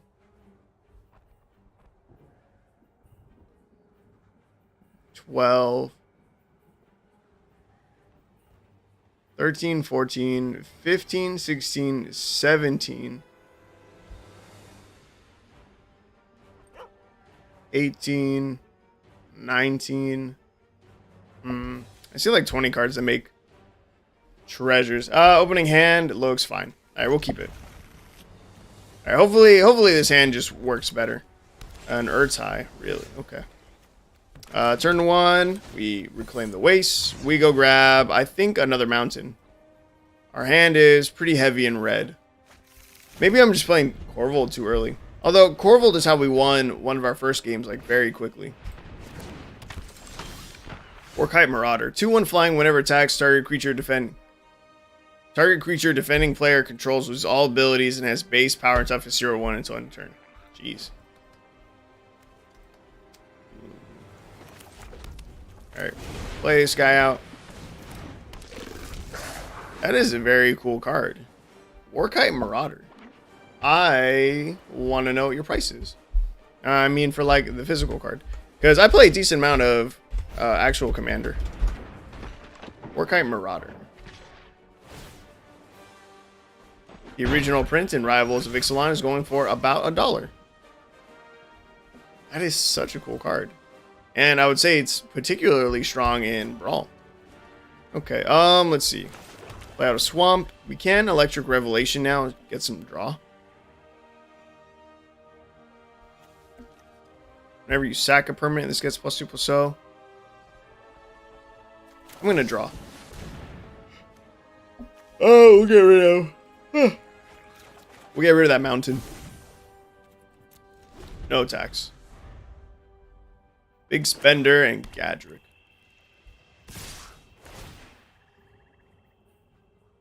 No blocks here. Opponent can play Urtai, but they can flash us in, right? Okay. And when enters the battlefield, choose up to one. Counter target spell, activate ability, or triggered ability. Its controller draws a card. Destroy another target creature or planeswalker. Its controller draws a card. So whatever we play probably gets countered, is what I'm reading. I really want to play Gadrick. I'll go for Big Spender.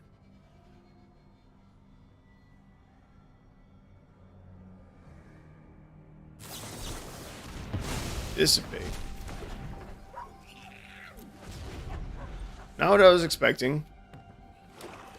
Prosperous Thief. Whenever one or more ninja or rogue creatures you control deal combat damage to a player, create a treasure token. Man, that's annoying. No blocks still.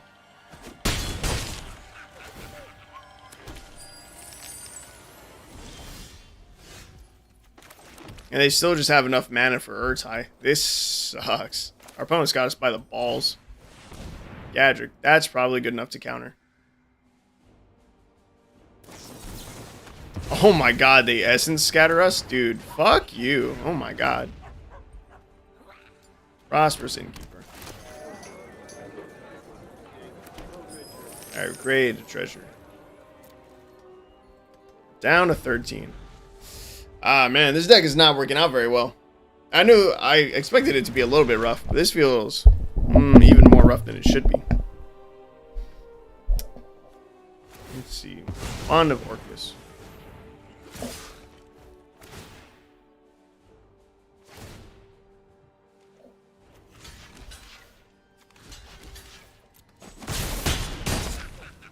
Prosperous Innkeeper could have gained us life. Maybe I shouldn't have blocked. I don't know. This is really tough. Well, when Urtai enters the battlefield, he can just destroy Korvold. Man, that really sucks. I don't think we have any good plays here. I think we just lose. I have no protection for Korvold. We'll sack a forest in case we happen to draw a protection spell. We don't. Damn. This sucks, dude. I just Fading Hope it. Didn't even need to use their commander. We're taking 5, 6, 7, 8, 9. God damn.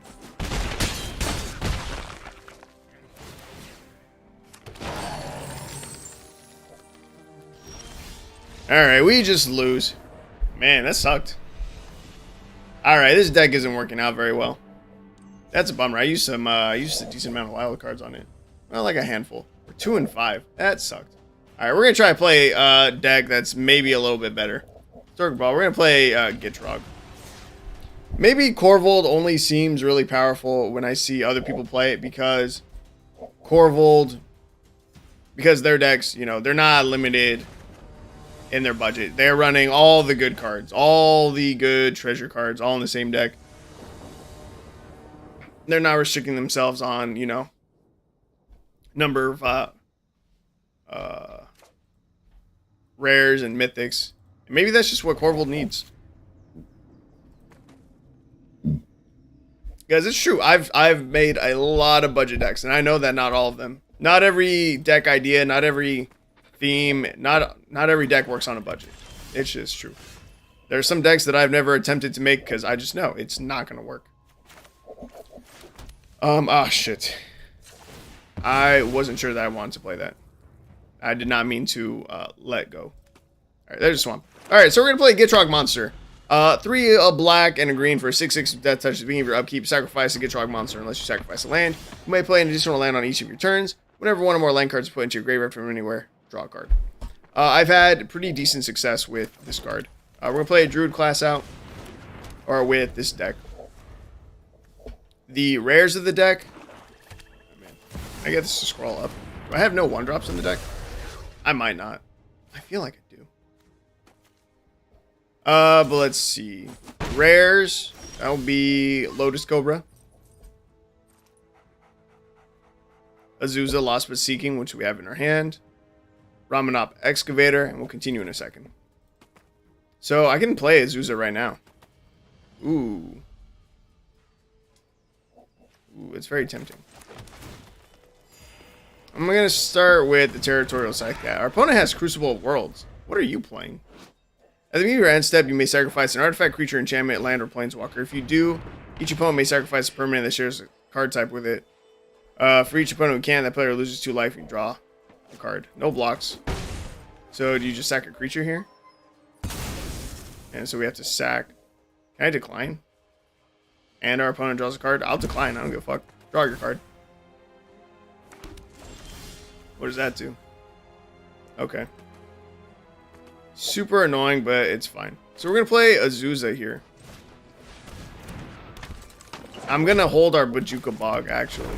As much as I want to use it already, I'm gonna hold it. Because our opponent clearly, based off the Crucible of Worlds, they want to do stuff with their graveyard, and I don't want to allow them the opportunity to do that. So I'm gonna hold the Bojuka Bog. Although it could make Scythecat pretty big right now. By playing Bojuka Bog now, I can play Gitrog Monster next turn. Man, this sucks. I didn't want to go down like this. Alright, but Scythecat's going to swing for a lot.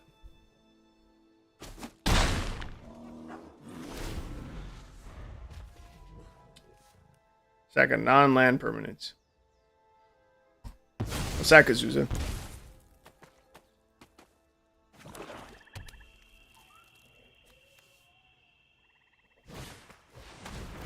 Necrosynthesis. Enchant creature has whenever another creature dies, put a +1/+1 counter on this creature. Whenever or when enchanted creature dies, look at the top X cards of your library where X is its power. Put one of those cards in your hand, the rest of the bottom of your library in a random order. I will decline.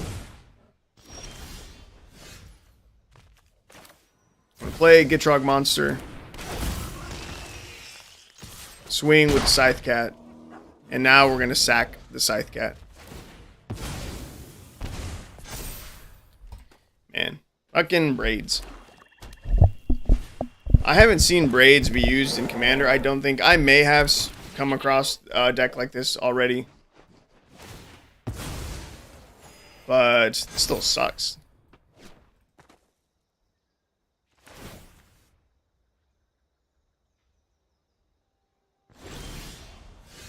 Let's see. Second land, yeah. Wait, what happens when this dies? Ooh, okay. Oh, I can Infernal Grasp it this turn. That's pretty good. Okay, we'll get rid of you.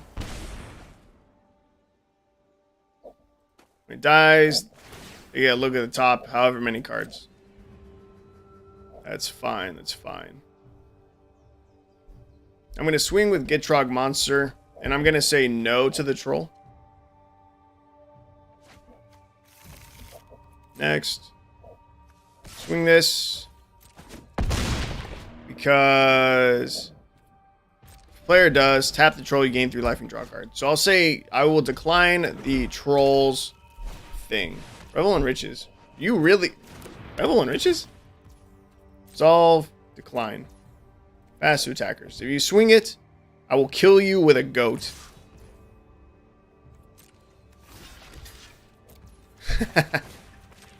Target creature gets +1/+0 and... Oh, wait, an indestructible. I thought it was Death Touch. I'm fucking stupid. Oh, my God. And we're almost out of lands. Yo, this is not doing well. Oh. Alright, Poison Tip Archer. Man, I'm stupid. Oh, and we can play an additional land. Gain a life. We swing Gitrog. Well, our opponent's down to 6. Our opponent is pretty low as well. Poison Tip Archer. They can't really swing their Troll at us. Well, it'll die. We take 5. Dollhouse of Horrors. If they swing the Troll at us, they lose. All creatures able to block target creature this turn do so. Oh, yo. If they don't play... Wait, I think we just have game. 1, tap it, exile a creature card from your graveyard, create a token that's a copy of this card. Okay, we will decline? No. I could just tap it down, right? They only have 1 mana available to them. Okay, I'll sack a goat. Oh, this is why they have Revel and Riches. Okay, that makes sense. But we don't have. We're so close to having game. We're so close. Forest, gain a life. This enters tapped. So if I play lead, oh wait, this can't block. Oh. That's just game. I'm a clown. It pays to read. This can't block. Sick. All right, that's Gitrog Monster. That didn't even do anything super crazy. We were just hitting with Gitrog a lot. So that was cool. That's a win. But Gitrog Monster, some of the other rares in the deck, which I stopped listing off. Let me change this to Brawl. Right, so the rares in the deck, Gitrog Monster, let's come down. Let's see, not Explore, Explore doesn't count. Lotus Cobra. Azusa, Lost But Seeking. Ramanop Excavator. Skewed Swarm. Skewed Swarm goes super hard in this deck. I've won several, and I mean a lot of games with Skewed Swarm. I'm surprised how much I get to see it, but it's a welcome surprise. Sylvan Awakening, because I think it's fun. Let's see. Crucible of Worlds. You may play lands from your graveyard, which is very important, because during your upkeep, you have to sack one to get Gitrog Monster, otherwise you sack it. Let's see, what else? Scape Shift. Scape Shift is wicked in landfall decks. For 2 and 2 green, and for 2 and 2 green, you get a sorcery that says, sack any number of lands, search your library for up to that many land cards, put them on the battlefield tapped, then shuffle. You get so many triggers. It's crazy. I played a game earlier today where I used Scape Shift while I had, where is it? Lotus Cobra out. Dude, it was crazy. Oh, and I did it with a Skewed Swarm out. That made me a lot of Skewed Swarms very quickly. Let's see what else. Oh yeah, so Splendid Reclamation. Return all land cards from your graveyard to the battlefield tapped. Again, you end up with a decent amount in your graveyard because of Gitrog Monster. And if you Scape Shift and then Splendid Reclamation afterward, you basically, it'd be crazy to see them go off like back to back. You'd have so much land. That would literally double how much mana you have. Let's see what else.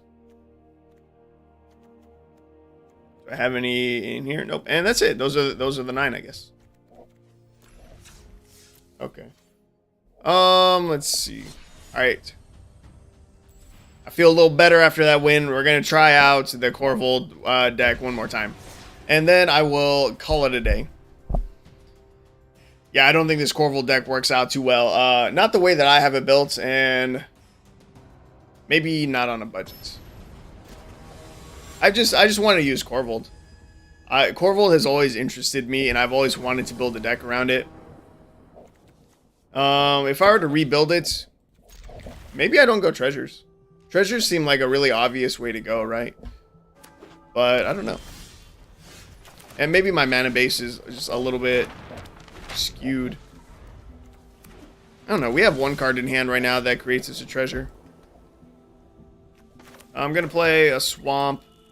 We're going to activate our Renegade Map. We're going to grab a Mountain. See, this opening hand seems fine. Next turn we play a Mountain, and then we can Roiling Regrowth. Our opponent's just ramping themselves. They have a Snapped Axe. Shadow Spear is a really good card.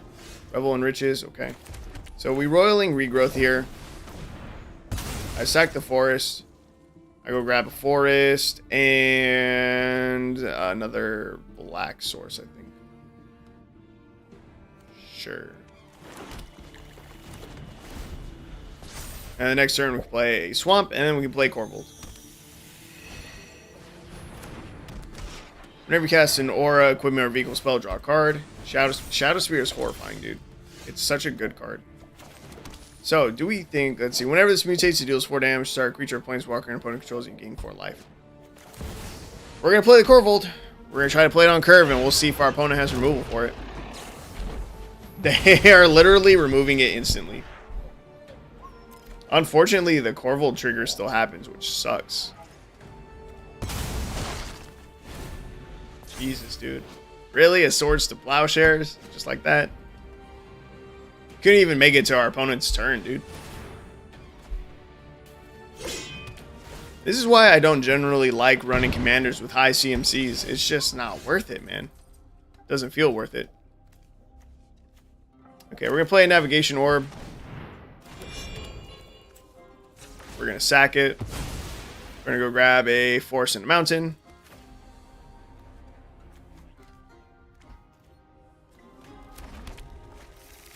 We're going to play Terramorphic Expanse. We're going to sack it.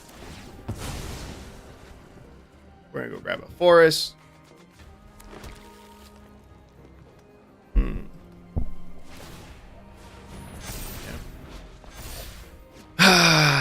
Yeah, I just don't know what I want to do. Maybe Infernal Grasp to kill the Shram. I don't know how to say his name. That's pretty good. Wait, why he has indestructible now? What the fuck? Okay. We're gonna play Exhibition, Magician. We're gonna create Treasure. We're gonna play Kalane. Another Treasure. And I cannot even kill this anymore.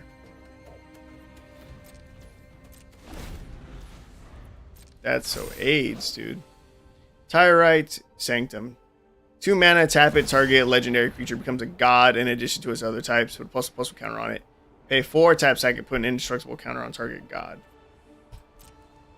See, this is why you need exile in your deck.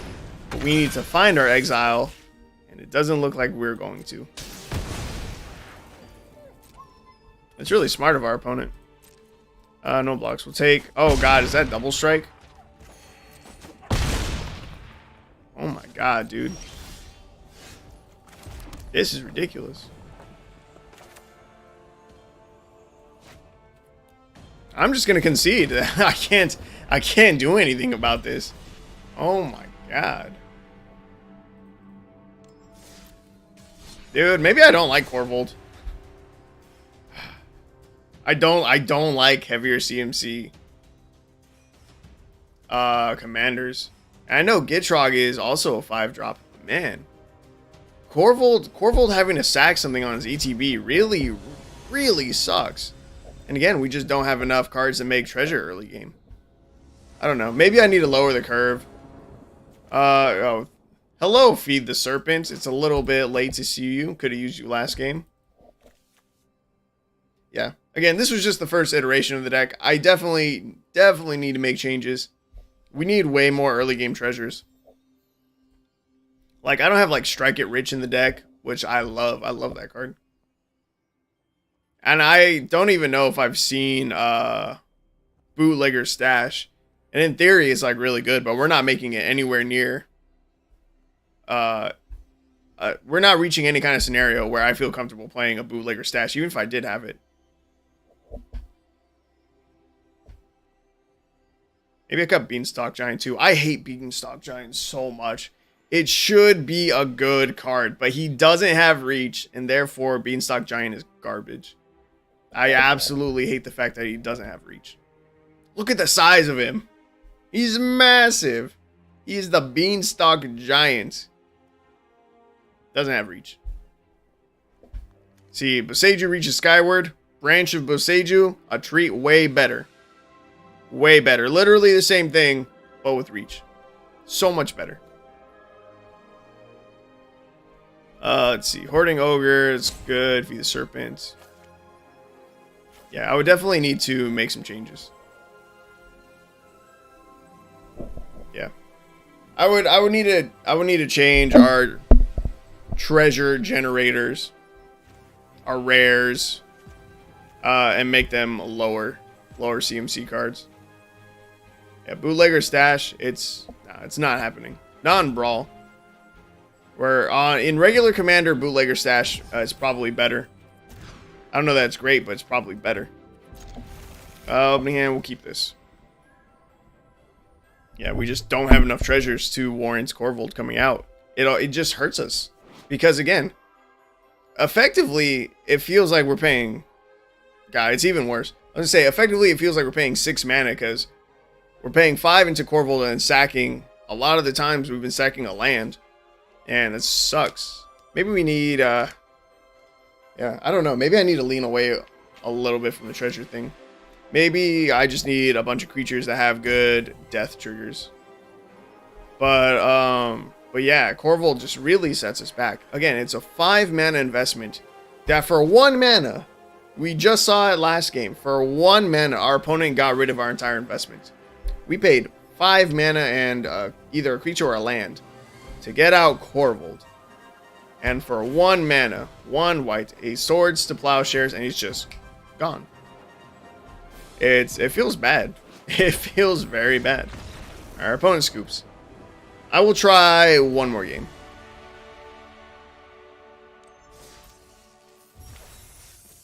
Yeah, I would definitely do Korvold like very differently now after these couple games.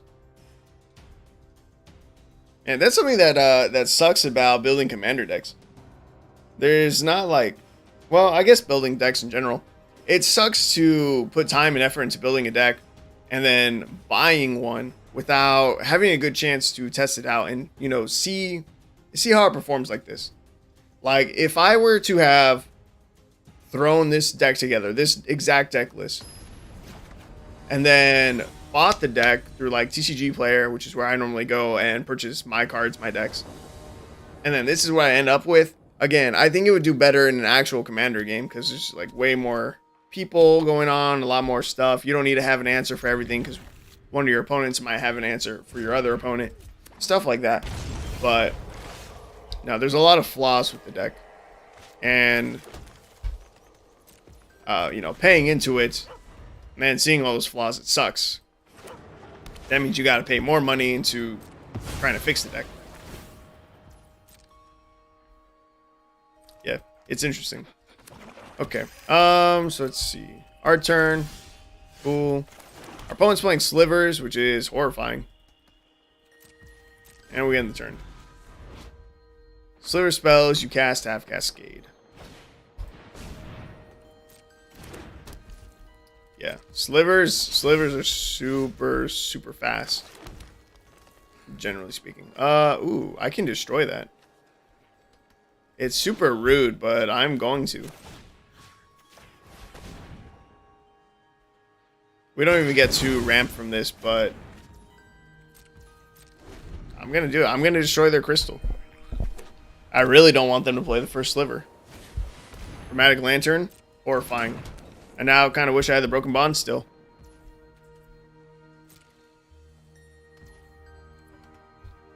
Okay, either way, the first sliver's coming out this turn. We're going to Spring Bloom Druid. Oh, he's coming in the battlefield tapped. Dude, you suck. We're getting screwed on lands here. Alright, we're going to sack a forest. We're going to go grab a forest. My game feels like it's lagging a little bit. Grab a forest and a mountain. They enter the battlefield tapped. We still can't even cast our commander.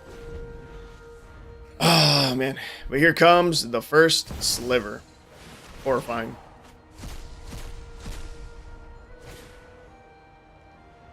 Fusion Sliver. Whenever a sliver creature you control becomes target of a spell or ability an opponent controls, counter that spell or ability unless its controller pays 2. Jeez. Pretty much all slivers have ward 2. I'll play Korvold. Hope it lives. See, this is what I'm talking about. I don't have anything I really want to sack. But we're going to sack the Spring Bloom Druid. And if they have a removal spell here, we're super far behind. And I don't think we can win.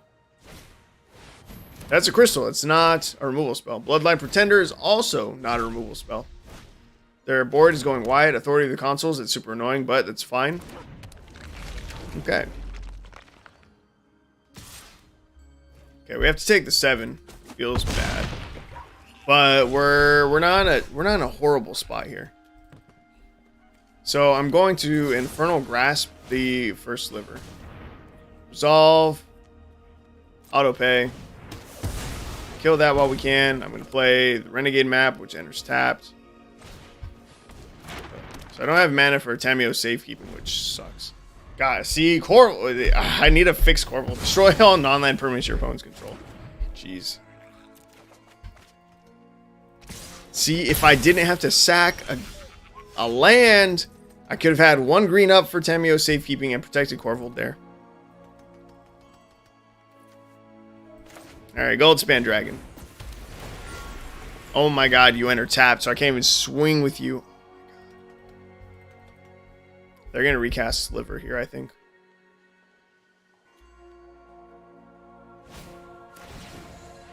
Casualties.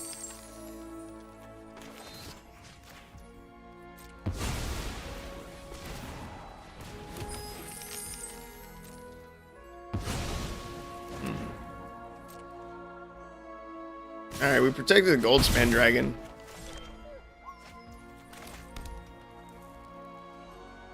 Four, five. I can recast Korvold. I mean, it says I can. I was just counting it for myself. Do I even want to, though?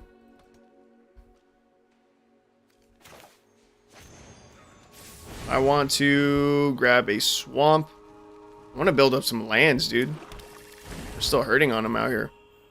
I can play Rapacious Dragon, which is also decent. It will replace itself with 2 more treasures, which is good. Opponent gains a little bit of life. It's fine. Whenever creature you control dies, create treasure. Is it worth sacking our treasures for it? Goldspan, when it attacks, we create more treasures, right? So now we're up to 6. This, we can pay 6, roll d20. The majority of the time, each opponent loses 2 life and we gain 2 life. I'm going to set up a Pitiless Plunderer here.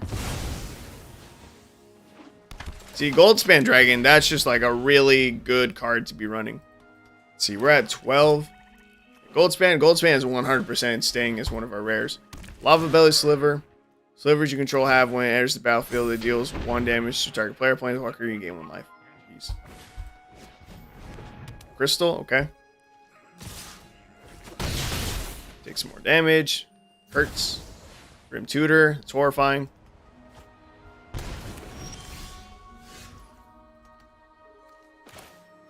I wonder if they went for a removal spell. I guess we find out.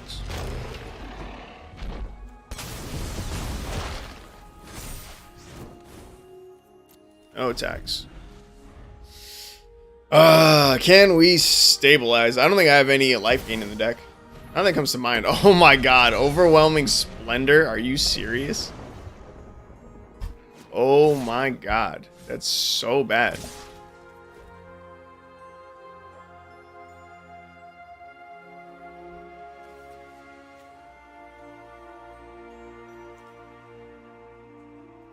I sack my board here.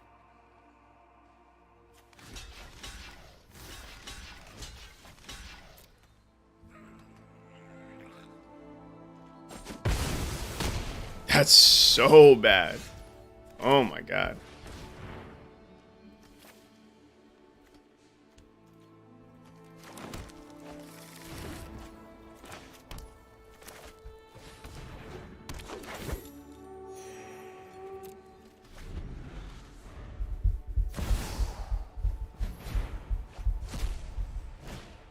Yeah, it's such a rude card. I should really run in my mono white deck. So I have to block with Korvold or I die.